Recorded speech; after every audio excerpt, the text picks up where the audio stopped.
எவ்வளவோ சம்பாதிக்கிறேன், கை நிறைய சம்பாதிக்கிறேன், ஆனால் எப்படி செலவு வருதுன்னு தெரியல. அதாவது வரவு வருது, அதை விட வேகமாக செலவு இருக்கு. திருமண தடை இருக்கக்கூடிய மேஷராசி அன்பர்கள், இந்த திருமண தடை நீங்க, கணவன் மனைவி பிரச்சனைகள் சரியாக, கையில் காசு தங்காத நிலை, இதெல்லாம் ஏன் ஏற்படுது? என்ன செய்தால் நல்லது எனக்கு நடக்கும்? எல்லா தகுதியும் இருந்தும் திருமணம் நடக்கலை, அந்த பிரச்சனைகள் முடிவுக்கு வரப்போகுது. நல்ல மணமகன் நல்ல மணமகள் வரப்போறாங்க. துர்க்கை அம்மனுக்கு அருகாமையில் இருக்கக்கூடிய அம்மன் கோவிலில் துர்க்கை அம்மனை வேண்டிக்கிட்டு எலும்பிச்சம்பழத்தில் விளக்கேற்றி நீங்கள் வழிபட்டு வரணும். தென்னாட்டுடைய சிவனே போற்றி, என் நாட்டவர்க்கும் இறைவா போற்றி. நண்பர்களே, இந்த புத்தம் புதிய காணொலியில் உங்கள் அத்துணை பேரையும் வரவேற்பதில் மிக்க மகிழ்ச்சி கொள்கிறேன். இன்றைக்கு நம்ம பார்க்க போகிறது ஒரு சீரியஸ் எபிசோட்ஸ். கடவுள் சொல்லும் தீர்ப்பு. எவ்வளவு அருமையான தலைப்பு பாருங்க. நம்ம ஒவ்வொருத்தருடைய வாழ்க்கையிலும் கடவுள் நமக்குன்னு ஒரு தீர்ப்பு வச்சிருப்பார். நல்லவங்களுக்கு, கெட்டவங்களுக்கு, பொய் சொல்றவங்களுக்கு, பித்தலாட்டம் பண்றவங்களுக்கு, இல்லை மற்றவங்களுக்கு தர்ம காரியங்கள் பண்றவங்களுக்கு, தன்னுடைய சுகத்தை பெருசா பார்க்காம மற்றவங்களுக்காக வாழ்க்கையை நடத்துறவங்களுக்கு, இப்படி ஒவ்வொருத்தருடைய வாழ்க்கையிலும் நம்ம நல்லது பண்ணா ஒரு தீர்ப்பு, நம்ம கெடுதல் பண்ணா ஒரு தீர்ப்பு அப்படின்னு நம்ம நம்புறோம். ஆனா இதெல்லாம் தவிர்த்து பெருவாரியான மக்களுடைய மனசுல இருக்கிறது என்ன அப்படின்னா, நான் எந்த தப்பும் பண்ணல, நான் யாரையும் ஏமாத்தல, எனக்கு ஏன் இவ்வளவு பிரச்சனைகள் வாழ்க்கையில, இவ்வளவு காயங்கள், வடுக்கள், என்னை விட்டு எல்லாரும் பிரிஞ்சு போயிட்டாங்க, நான் தனியா கஷ்டப்படுறேன், இல்லை எனக்கு துரோகம் பண்ணிட்டாங்க, இல்லை பணத்தை இழந்து கடன் சுமையால மற்றவங்களுக்கு உதவி செய்ய போய் நான் நடு தெருவில் நிற்கிறேன், வாழ்க்கையவே தொலைச்சிட்டேன், ஒரு நண்பனுக்காக, ஒரு உறவினருக்காக, கூட பிறந்த சகோதர சகோதரிகளுக்காக நான் செய்ய போய் என்னுடைய வாழ்க்கையே முடிஞ்சு போச்சு. இப்படி கடவுள் இருக்காரா இல்லையா, இந்த கேள்வி பல பேருடைய மனசுல இருக்கு.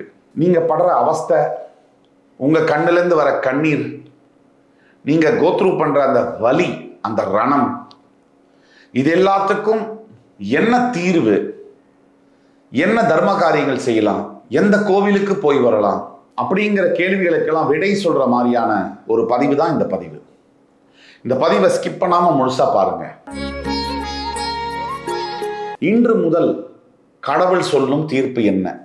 மேஷராசியிலிருந்து தொடக்கம். மேஷராசியை பொறுத்த வரைக்கும் அக்னி தத்துவத்தை அடிப்படையாக கொண்ட ஒரு ராசி. கடந்த சில காலமாக அளவுக்கு அதிகமான மன உளைச்சல்ல நொந்து போயிருக்கிற மேஷராசி அன்பர்களுக்கு அடிப்படையில் எதையும் துணிச்சலா எதிர்கொள்ளக்கூடிய இந்த ராசி கடந்த சில மாதங்களாக மனதளவில் ரொம்ப ஒட்டஞ்சு போயிருக்காங்க. அதற்கான காரணங்கள் என்ன? அந்த காரணங்கள்ல முதல்ல வருவது பண கஷ்டம். எவ்வளவோ சம்பாதிக்கிறேன், கை நிறைய சம்பாதிக்கிறேன், ஆனா எப்படி செலவு வருதுன்னு தெரியல. சம்பாதிச்சு வீட்டுக்கு கொண்டு வர காசு அப்படி மாயம், காத்துல கற்பூரம் கரைகிற மாதிரி கரையுது. இதெல்லாம் ஏன் நடக்குது? அதாவது வரவு வருது, அதை விட வேகமா செலவு இருக்கு. அதே மாதிரி அளவுக்கு மிஞ்சிய செலவு, கையில காசு தங்காத நிலை, இதெல்லாம் ஏன் ஏற்படுது? எல்லாத்தோட ரொம்ப முக்கியம், நாளைக்கு என்ன பண்ண போறோம் அப்படிங்கிற மன பயம் இருக்கு இல்லையா, அது மேஷராசிக்காரர்களை துண்டு துண்டா நறுக்கிட்டு இருக்கு. இரண்டாவதாக திருமணம் சம்பந்தப்பட்ட வாழ்க்கையில தடை, குடும்பத்தில் வரக்கூடிய பிரச்சனைகள். இப்போ என் வயசுல இருக்கக்கூடிய மற்ற பல ஃப்ரெண்ட்ஸுக்கு திருமணம் ஆயிடுச்சு, எனக்கு இன்னும் திருமணம் ஆகலை. போறவன் வரவெல்லாம் கேட்குறான், என்னப்பா கல்யாணம் ஆயிடுச்சா, என்னப்பா ஆச்சு, பொண்ணு பார்க்குறியா, மாப்பிள்ளை பார்க்குறியா கேட்டுட்டே இருக்கான். ஆனால் எனக்கு இன்னும் திருமணம் நிச்சயம் பண்ண பாடாவே இல்லை. நடக்கிறதெல்லாம் அடுத்தது, பொண்ணு யாரு மாப்பிள்ளை யாருன்னு கூட தெரியல, சுத்த விடுது. அழகு இருக்கு, படிப்பு இருக்கு, பணம் இருக்கு, நல்ல வேலையும் இருக்கு, கல்யாணம் மட்டும் நடக்க மாட்டேங்குது. இப்படி சொல்லி கதறக்கூடிய 90s கிட்ஸ் ஆகட்டும், 2K கிட்ஸ் ஆகட்டும், ஏன் ஜென்சி கிட்ஸ் ஆகட்டும், பல பேர் இருக்காங்க. மூன்றாவதாக குழந்தை பாக்கியம். சொந்தக்காரங்களாகட்டும், நண்பர்களாகட்டும், கல்யாணமாகி அவன் 2 குழந்தையை பெற்று ஸ்கூல்லையே சேர்த்துட்டான். நமக்கு இன்னும் குழந்தை பிறந்த பாக்கியமே இல்லை. இது எல்லாரும் சராசரியா நம்ம இந்திய சமுதாயத்தில், எஸ்பெஷலி தமிழ் சமுதாயத்தில் கல்யாணம் ஆன உடனே என்னம்மா ஏதாவது விசேஷம் இருக்கா, என்னப்பா ஏதாவது விசேஷம் இருக்கா, இதை கேட்காதவங்க இருக்க முடியாது. சும்மா போறவங்க கூட சொரிஞ்சு விட்டு போயிடுவாங்க. அதாவது நமக்கு குழந்தை பாக்கியம் டிலே ஆகுதுங்கிற வருத்தம் நம்ம மனசை துளைச்சிக்கிட்டு இருக்கிற அந்த நேரத்தில் வரவன் போகிறவங்களாம் அதை ஏற்றி விட விடுவாங்க. இது வேற இந்த கொடுமை. என்னோட கர்ம வினை ஏன் இப்படி இருக்கு அப்படின்னு கதறி அழுதுட்டு இருக்கக்கூடிய மேஷராசி என்பர்களை சராசரியாக நம்ம பார்க்க முடியும். நீங்கள் யார் யாருக்கெல்லாம் ஓடி போய் நீங்களே சிரமப்படுத்திக்கிட்டு தன்னை சிரமப்படுத்திக்கிட்டு மற்றவங்களுக்கு நல்லது பண்ணுறீங்க, அப்படி மற்றவங்களுக்காக நிறைய விஷயத்தை சாக்ரிஃபைஸ் பண்ணி இழந்து நிம்மதி, தூக்கம், பொருள், ஆரோக்கியம் எல்லாத்தையும் இழந்து நல்லது பண்ணி ஆனால் அவங்களே உங்கள் முதுகு பின்னாடி குத்துறாங்கன்னு சொன்னால் அந்த வலி தாங்க முடியாமல் துடித்து கொண்டிருக்கக்கூடிய மேஷராசி அன்பர்கள் லட்சக்கணக்கில் இருக்கிறார்கள். குறைந்தபட்சம் ஒருத்தருக்கு நல்லது பண்ணுறோன்னா அவங்க நமக்கு திருப்பி நல்லது பண்ணலைனாலும் பரவாயில்ல, துரோகமும் வஞ்சமும் அவங்களே நமக்கு பண்ணால் அது கொடுக்கக்கூடிய வலி ரொம்ப ஆழமான ஒரு விஷயம். அதே மாதிரி உத்தியோகஸ்தர்கள், வேலை செய்யக்கூடியவர்கள் இரவு பகல் பார்க்காம உழைக்கிறீங்க. ஆனால் நீங்கள் உழைச்சி உங்களுக்கு ஒரு பேர் புகழெல்லாம் இல்லைன்னா கூட பரவாயில்ல, உங்களை அவசொல் சொல்லி அவமரியாதைப்படுத்துறதும் அதுக்கும் மேலே ஒரு பதவி உயர்வோ இல்லை சம்பள உயர்வோ கூட கொடுக்காம முதுகுக்கு பின்னாடி உங்களை பற்றி தவறாக பேசுறதும், ஆஃபீஸில் இந்த பேக் ஸ்டாப்பிங், காசிப்பிங் இது மூலிமா உங்களை அணுவணுவாக சித்திரவதை பண்ணுறதும், ஹியூமிலியேட் பண்ணுறது, அவமானப்படுத்துறதும் நடந்துட்டு இருக்குது. இதுவும் உங்கள் மனசில் நமக்கு ஏன் இந்த அநீதி அப்படிங்கிற கேள்வியும் உங்கள் மனசு தொலைச்சி எடுக்குது. இதுக்கான பதிலும் தெரில. என்ன செய்தால் நல்லது எனக்கு நடக்கும், அதாவது ரெமிடிஸ் பற்றி பேச போயிடலாம். அதை பற்றி பேச போகும்போது மேஷராசிக்கான முதல் விஷயம் என்ன செய்யணும் அப்படின்னா முருகன் வழிபாடு. ராசி செவ்வாயினுடைய அதிபதி முருகன். அறுபடை வீடுகளில் போய் நீங்கள் தரிசனம் பண்ணக்கூடியது இன்னைக்கு நீங்கள் பார்க்கக்கூடிய அவ்வளவு வேதனைகளுக்கும் அத்துணை பிரச்சனைகளுக்கும் உங்களுக்கு உறுதுணையாக இருந்து அந்த பிரச்சனைகள்லேருந்து உங்களை வேல் மயில் துணை அப்படின்னு சொல்லுவாங்க. வேலும் மயிலும் துணை, யாமிருக்க பயமேன் என்று சொல்லக்கூடிய உங்கள் ராசியினுடைய தெய்வமான முருகனை வழிபட வழிபட அறுபடை வீடுகள் முடிஞ்சால் நீங்கள் போயிட்டு வந்தீங்கன்னா அவ்வளவு நல்லது முடியும். அதே மாதிரி திருமண தடை இருக்கக்கூடிய மேஷராசி அன்பர்கள், இந்த திருமண தடை நீங்க கணவன் மனைவி பிரச்சனைகள் சரியாக ஒவ்வொரு வெள்ளிக்கிழமை தோறும் துர்க்கை அம்மனுக்கு அருகாமையில் இருக்கக்கூடிய அம்மன் கோவிலில் துர்க்கை அம்மனை வேண்டிக்கிட்டு எலும்பிச்சம்பழத்தில் விளக்கேற்றி நீங்கள் வழிபட்டு வரணும். இப்போ மேஷராசி அன்பர்களுக்கு எல்லாத்த பற்றியும் பேசணும். என்ன செய்தால் நல்லது நடக்கும், என்ன பிரச்சனைகள், கடவுள் என்ன செய்ய போகிறார், அடுத்த 6 மாத காலத்துக்கு கடவுளுடைய தீர்ப்பு என்ன, 6 மாதம் முதல் 1 வருஷத்துக்கு. இப்போ தான் நம்ம வீடியோவோட முக்கியமான கட்டத்துக்கே வந்திருக்கோம். அடுத்த 6 மாத காலத்தில் உங்கள் வாழ்க்கையில் என்ன நடக்கப் போகுது அப்படிங்கிறத புட்டு வச்சிடலாம் வாங்க. உங்கள் வாழ்க்கையில் மற்றும் மனநிலைமையில் நிறைய துன்பங்களையும் துயரங்களையும் அனுபவிச்சுட்டு வந்த நீங்கள் இந்த காலகட்டத்தில் மிகப்பெரிய சேஞ்சுக்குள்ளே போக போகிறீங்க. பாசிட்டிவான சேஞ்ச்.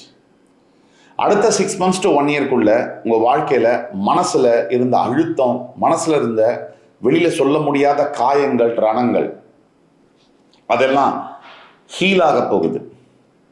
அதே மாதிரி மனம் ஒரு புத்துணர்ச்சி பெற்று நல்ல ஒரு தெம்பா தைரியமாக எதையுமே எதிர்கொள்ளக்கூடிய தைரியமும் மீண்டும் உங்களோட பிறவி ஆற்றலான மனதிடமும் தைரியமும் உங்களை சேரும். அடுத்தபடியாக ஆரோக்கியம். சொல்ல முடியாத அளவுக்கு இந்த ஆரோக்கியத்தினால பணம், மரியாதை, மதிப்பு, வேலையெல்லாம் இழந்து பல மேஷராசி அன்பர்களில் ஆரோக்கிய பிரச்சனைகள்னால நிம்மதி இல்லாத வாழ்க்கை, இந்த கிரானிக் பெயின் அப்படின்னு சொல்லுவாங்க. இந்த கிரானிக் பெயின் என்ன பண்ணோம்னா மிகப்பெரிய மென்டல் ஸ்ட்ரெஸ்ஸை ஏற்படுத்தும், சைக்கலாஜிக்கலாக டிப்ரெஷனை தரும். உடம்புல எந்த பகுதியிலையாவது அடிக்கடி வலியோ பிரச்சனையோ வந்துகிட்டே இருந்துச்சுன்னு சொன்னால் அது மிகப்பெரிய மன உளைச்சலை தரும். இதுதான் சைக்காலஜி, மனோ தத்துவ அடிப்படையிலும் இதை தான் சொல்கிறாங்க. ஆக உடல் உபாதைகள் மூலியமா நீங்கள் செலவு செய்யக்கூடிய விஷயங்கள்லாம் கம்மியாகும். திருமணம் மற்றும் குழந்தை பாக்கியம். இந்த திருமணம் அப்படிங்கிறது ரொம்ப ரொம்ப முக்கியங்க. எந்த ஒரு ஆணுக்கும் சரி பெண்ணுக்கும் சரி நல்ல வாழ்க்கை துணை அமைஞ்சிட்டா அந்த வாழ்க்கை வரும். அதுவே நல்ல வாழ்க்கை துணை அமையலைன்னா வாழ்க்கை ஒரு விஷம்தான், தினமும் விஷம் குடிக்கிற மாதிரி. இது நாள் வரைக்கும் திருமணமே நடக்கலை, தடைபட்டு போகுது. இப்போ நம்ம சொன்ன மாதிரி எல்லாருக்கும் நடக்குது. என்னை சுற்றி இருக்கிறவங்க அத்தனை பேருக்கும் திருமணம் ஆயிடுச்சு, எனக்கு எல்லா தகுதியும் இருந்தும் திருமணம் நடக்கலை. அந்த பிரச்சனைகள் முடிவுக்கு வரப்போகுது. நல்ல மணமகன் நல்ல மணமகள் வரப்போகிறாங்க. மற்றும் திருமணத்திலிருந்து ஏற்கனவே திருமணமாகி பிரிந்திருக்கக்கூடிய கணவன் மனைவிகளுக்கு இடையே இருக்கக்கூடிய பிரச்சனைகள்லாம் மாறப்போகுது. அதாவது இந்த கருத்து வேறுபாடு அப்படிங்கிறது தொடர்ந்து வந்துட்டே இருக்கு, எந்த சூழ்நிலையிலும் வரும். எல்லாரும் என்ன கேட்பாங்க, நான் கல்யாணம் ஆகி 15 வருஷம் ஆகுது, நல்லா தான் இருக்கேன்னு. கல்யாணம் ஆகி 15 வருஷம் இல்லை, 20 வருஷம் ஆனாலும் 25 வருஷம் ஆனாலும், ஏன் 65 வருஷம் ஆனா கூட அவங்களுக்குள்ள கூட பிரச்சனை வந்து கோர்ட்டுக்கு போற கேஸ் எல்லாம் இருக்காது. திருமண வாழ்க்கை அப்படிங்கிறது டெய்லி கண்டக்ட் பண்ண வேண்டிய ஒரு ரிலேஷன்ஷிப். டெய்லி மனைவியை வந்து மரியாதை கொடுத்து பேசுறதும், அன்பா பேசுறதும், கணவன் கிட்ட வந்து புரிஞ்சு நடந்துக்கிறதும். இப்போ சமீபத்தில் ஒரு மிகப்பெரிய நடிகர் கூட பேட்டி கொடுத்தாரு, நீங்க பார்த்துருப்பீங்க. எவ்வளவு மன அழுத்தம், மன வருத்தம் அவருக்கு இருந்திருந்தா, அவர் பேசும்போது அவருடைய கண்ணு, அவருடைய முகம், அந்த வலி வந்து நமக்கு தெரியுது. இது ஒரு ஆணுடைய வலி, ஒரு ஆணின், ஒரு தகப்பனின் வலி. குழந்தைங்க அப்படின்னு சொல்லும் போதே வலிக்குது. அப்போ சமுதாயத்தில் இந்த காலகட்டத்தில் பெரும்பாலும் பேசப்படாத, பேச வேண்டிய ஒரு வலி என்பது ஒரு ஆணினுடைய வலி. பெண்ணினுடைய வலி என்பது பேசப்பட்டது, பேசிக் கொண்டிருக்கிறோம். ஆனா ஒரு ஆணினுடைய வலி, தகப்பனுடைய வலி என்பது பேசப்படாத ஒன்றாகவே இருக்கு. 2 மாசம் குடும்பத்துக்கு ஒருத்தன் சம்பாதிச்சு கொடுக்கலன்னு சொன்னா முடிஞ்சு அவன் கதை. அப்படிப்பட்ட நிலைமையில தான் எல்லா ஆண்களும் வாழ்றாங்க. எந்த நிலையிலுமே மனைவி தன்னை விட்டு போயிடுவாங்களோன்ற பயத்தோட தான் பல கணவன்மார்கள் வாழ்ந்து கொண்டிருக்கிறார்கள். எங்க குழந்தையை பிரிஞ்சிருவோமோ அப்படின்னு சொல்லி அவங்க போடுற அத்தனை கண்டிஷன்ஸ்க்கும் ஒரு அடிமையை போல ஒத்துக்கொண்டு வாழக்கூடிய கணவன்கள் தான் அதிகமா இந்த சமுதாயத்துல இருக்காங்க. ஒண்ணு அதை வெளியில காமிச்சிட்டு அழுதுட்டு இருக்கான், இல்ல சொல்லாமே அப்படியே சமாளிச்சுட்டு தனக்குள்ளேயே வச்சுட்டு போறான். இதுதான் நடக்குது. எந்த ஒரு மனைவியுமே 95% மனைவிகள் கணவனை ஸ்பேர் பண்றதே கிடையாது. இதுதான் உண்மை. ஆக இந்த மாதிரியான அமைப்புகளில் வாழக்கூடிய மேஷராசி என்பர்கள் இந்த திருமண பிரச்சனைகள்லேருந்து ஒரு மாற்றத்தை தன் மனைவியினிடையே, ஒரு மாற்றத்தை கணவரிடையே பார்க்க முடியும். அதே மாதிரி குழந்தை பாக்கியம் இல்லாத மேஷராசி என்பர்களுக்கு இந்த 2ஆம் பாகம் 2026 முதல் கிட்டத்தட்ட ஜூலை மாதத்திலிருந்து குழந்தை பிறப்பு சம்பந்தப்பட்ட நல்ல செய்திகள் உங்களை தேடி வந்து சேரும். முக்கியமா இந்த மாங்கல்ய பாக்கியம் இல்லைன்னு அழக்கூடிய மேஷராசி என்பவர்களுக்கு, திருமணம் ஆன சுமங்கலிகளுக்கு தாலி சரடு, மஞ்ச கயிறுல தாலி சரடு மற்றும் முகம் பார்க்கக்கூடிய கண்ணாடியை தானமாக கொடுக்க உங்களுக்கு அந்த கஷ்டங்கள் நிவர்த்தி ஆகும். அதே மாதிரி வேலையில வந்து மேஷராசி என்பவர்களை யார் யாரெல்லாம் உங்களை கேவலமா பேசினாங்க, யார் யாரெல்லாம் உங்களை அசிங்கப்படுத்தினாங்க, யார் யாரெல்லாம் உங்களை உதாசீனப்படுத்தினாங்க, யார் யாரெல்லாம் உங்களை ரொம்ப மோசமாக நடத்தினாங்க ஆஃபீஸில், அவங்களுக்கெல்லாம் பாடம் கற்பிக்கக்கூடிய நிலைமையில நீங்கள் வந்து வெகு சீக்கிரம் உட்காருவீங்க. இன்னும் 2 மாதத்துக்குள்ள, அதாவது சரியான பதில் கொடுப்பீங்க.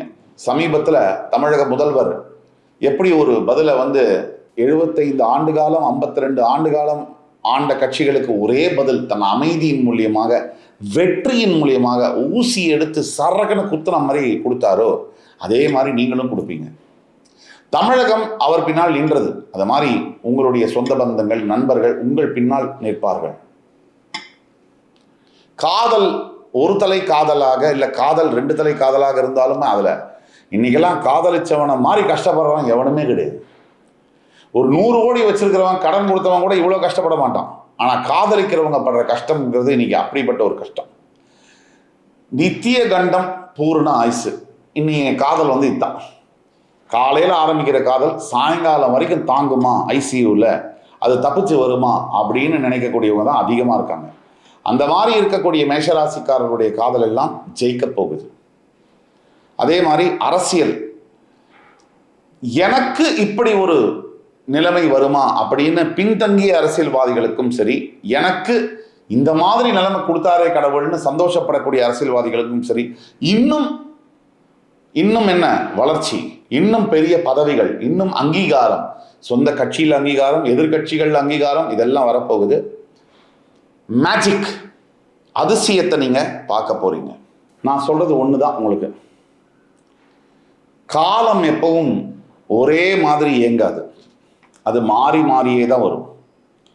அந்த காலம் இப்போ உங்க வாழ்க்கையில நடக்கக்கூடிய அதர்மங்களுக்கு உடனே எதிர்காலத்துல தர்மம் பதில் சொல்லும். ஆல்ரெடி கடவுள் உங்களுக்கான நல்ல தீர்ப்பை எழுத தொடங்கி விட்டார். நீங்கள் முருகப்பெருமான கெட்டியாக பிடிச்சிக்கோங்க. அதை மட்டும் நீங்கள் பண்ணால் போதும். இழந்த அத்தனையும் மறுபடி பெற முடியும். இழந்த நிம்மதி, இழந்த உறவு, இழந்த அன்பு, இழந்த காதல், இழந்த குடும்பம், இழந்த குழந்தைகள், இழந்த வேலை, அத்தனையும் மறுபடி பெற முடியும். மேஷராசி அன்பர்கள் செய்ய வேண்டியது என்னன்னா, உங்களுக்கு தெரிஞ்சவங்க, ஃபேமிலி, ஃப்ரெண்ட்ஸ், ரிலேட்டிவ்ஸில் யாராவது மேஷராசிக்காரர்கள் இருந்தாங்கன்னா அவங்களுக்கு இந்த வீடியோவை ஃபார்வர்ட் பண்ணுங்க. தவிர இப்போ நம்ம சொல்லக்கூடிய இதெல்லாம் பொது பலன்களே இப்படி இருக்கு அப்படின்னு சொன்னால், உங்களுடைய தனிப்பட்ட ஜாதகத்தை பார்த்து நம்ம ப்ரிடிக்ஷன்ஸ் சொன்னோம்னா கிறிஸ்டல் கிளியராக உங்கள் வாழ்க்கையை தீர்மானிக்கக்கூடிய முடிவுகளை தெளிவாக சொல்ல முடியும். நீங்கள் வெற்றி பெற முடியும். கீழே கொடுக்கக்கூடிய வாட்ஸ்அப் நம்பரில் எங்களை காண்டாக்ட் பண்ணி ஆன்லைன் அப்பாயின்மெண்ட் வாங்கிட்டு வந்தீங்கன்னா, இல்லை நேரில் அப்பாயின்மெண்ட் வாங்கிட்டு வந்தீங்கன்னா உங்களை வந்து சரியான பதிலை சொல்லி உங்களுக்கான லைஃப் ப்ரிடிக்ஷன்ஸை தர முடியும்.